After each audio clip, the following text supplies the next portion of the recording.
Pakistan peoples party के बानी शहीद जुल्फकार अली भुट्टो की 40वीं बरसी है।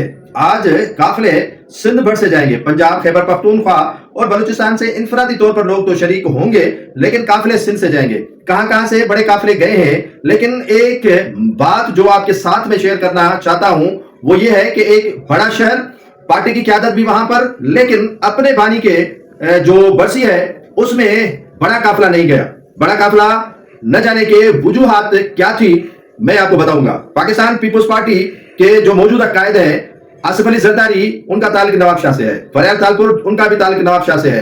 बिलावल भुट्टो जरदारी, उनका ताल्लुक भी नवाब शाह से है।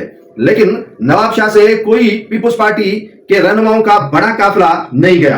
अवामी रद्द-ए-अमल का डर था, या जो गुज़श्ता 2 रोज पहले आपस में लड़ाई हुई थी और पीपल्स पार्टी की क़यादत ने जो नोटिस लिया था, इसी बिना पर ये रहनुमा नहीं गए। लेकिन वजूहात ये है कि पाकिस्तान पीपल्स पार्टी का जो गढ़ समझा जाता है नवाब शाह, वहां पर पार्टी के सुदूर सेक्रेटरी जनरल और दीगर जो ओहदेदारान है, यूथ सिपाफ, उनके इख्तिलाफात उरूज पर हैं। इख्तिलाफात इतने हैं कि एक दूसरे की शक्ल देखने के लिए तैयार नहीं है। पार्टी क़यादत ने इनको बिठाकर यकजा करने की कोशिश भी की, लेकिन वो कामयाब नहीं हुए।